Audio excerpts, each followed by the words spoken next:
Assalamu alaikum wa rahmatullahi ta'ala wa barakatu. Barkanmu da dawowa wannan program namu wanda muke tafiya step by step wanda muka mai suna Arewa Web Development. Wato, da mu koya da yadda ake yin coding na HTML da CSS. Yanzu da mu nuna muku practical game da yadda yake na waya kamar yadda muka yi muku magana akwai na system akwai na waya. Wannan practical ne ga wanda suke da waya. Yanzu ina amfani da text editor guda 2 zuwa 3 daban-daban amma na fi jin daɗin Visual Studio ko kuma in ce Visual Code wanda na riga na tura muku application ɗin kwanaki, kowa zai iya downloading ɗin shi ko kuma ga ma shi nan kowa zai iya ganin shi.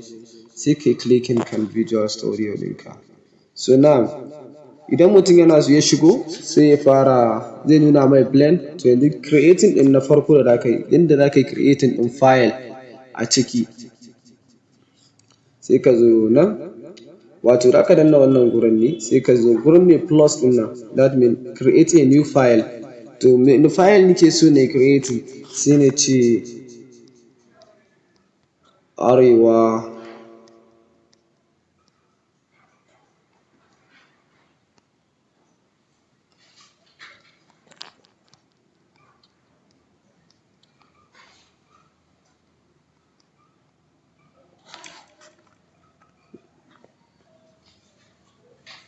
Web Dev.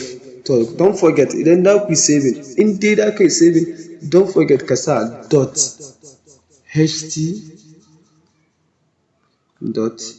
.html. Don't forget, in ba haka ba zai raunu maka ba.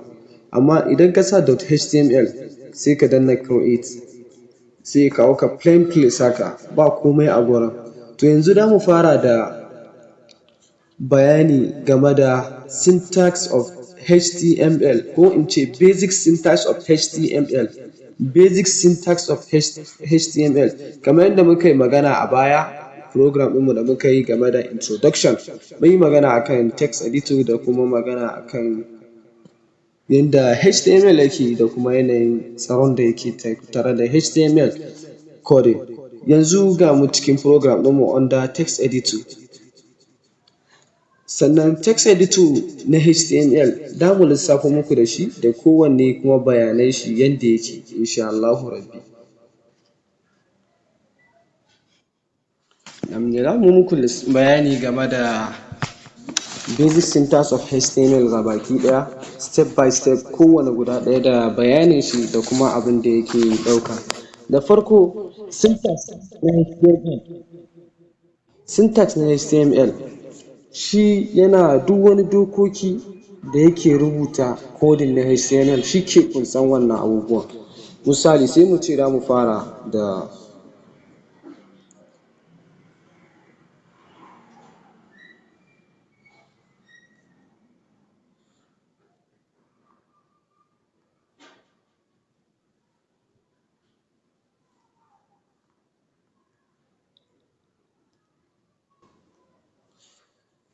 doctype HTML. Wannan doctype of HTML shine ake cewa declaration of HTML. Declaration of HTML. Wannan shi yake declaration yake nuna cewa wannan HTML code ɗin da mutum zai rubuta HTML5 ne. Kun san a program ɗinmu na baya mun ɗan yi bayani game da bambancin HTML da kuma HTML5. Tunda muna tafiya a zamanance muna program ɗinmu ne game da HTML5. To wannan doctype ɗin shi ke declaration ɗin cewa wannan program ɗin ya ƙunsa HTML5 ne. Na gaba sai mu je HTML gabaki ɗaya.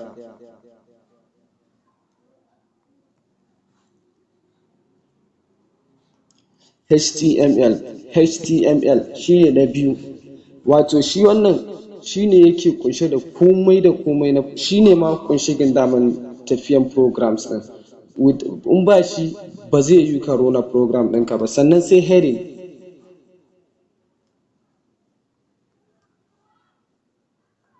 Mu gyara style ɗinmu na rubutu sai mu ce heading.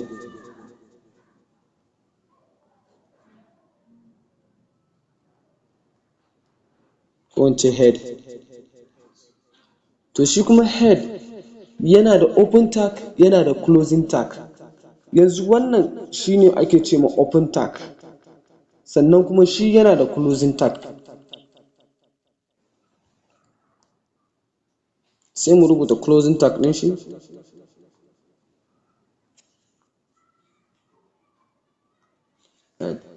Yanzu wannan shi ne open tag da closing tag, sannan akwai title a tsakanin shi.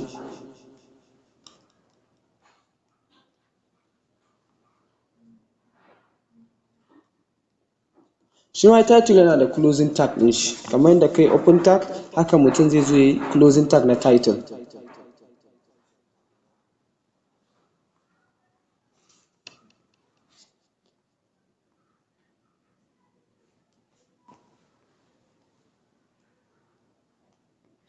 Sannan abu na gaba shi ne body, amma kafin mu je body bari mu muku takaitaccen bayani ko kuma cikakken bayani game da heading.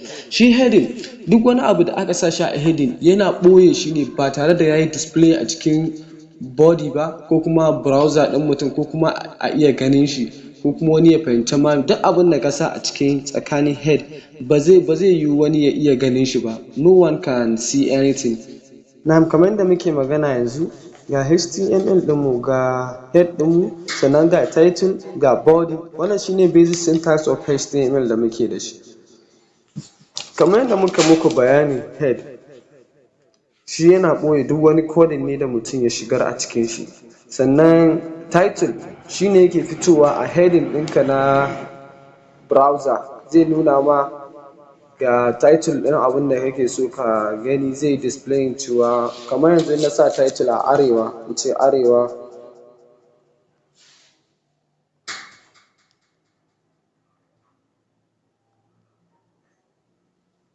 sai na yi saving, arewa web da nothing display because ba a body na sa ba.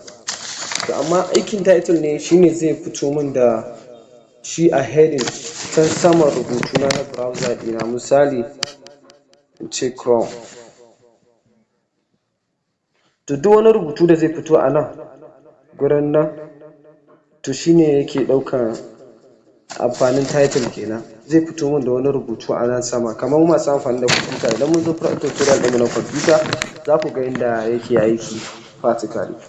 Yanzu sai mu koma mu ci gaba daga inda muka tsaya. Na'am, idan muka shiga body, body shi ne duk abin da na rubuta a cikin nan shi ne body. Duk wani abu da na yi shi ne zai fito min a nan a matsayin body. Wannan shi ake ce ma body.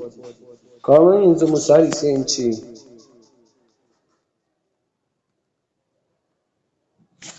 arewa, to kun ga zai fito min a nan a matsayin body na kenan.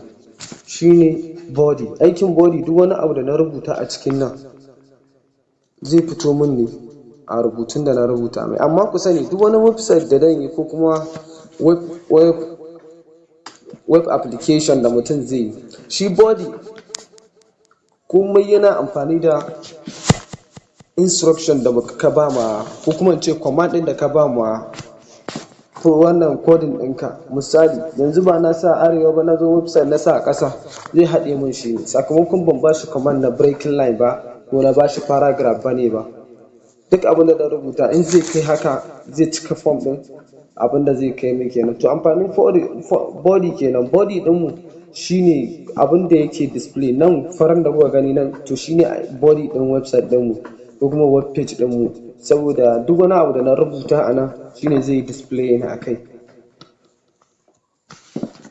Wannan shi ne ake cewa syntax of HTML.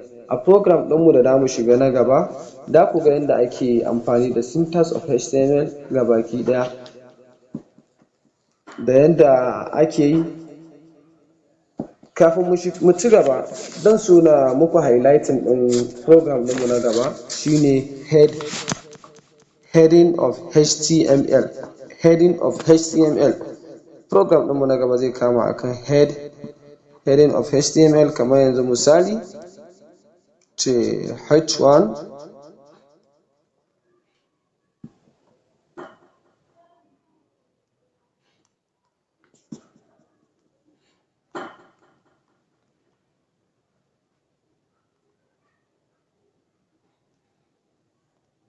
sai in ce computer, sai in ce closing tag of h1.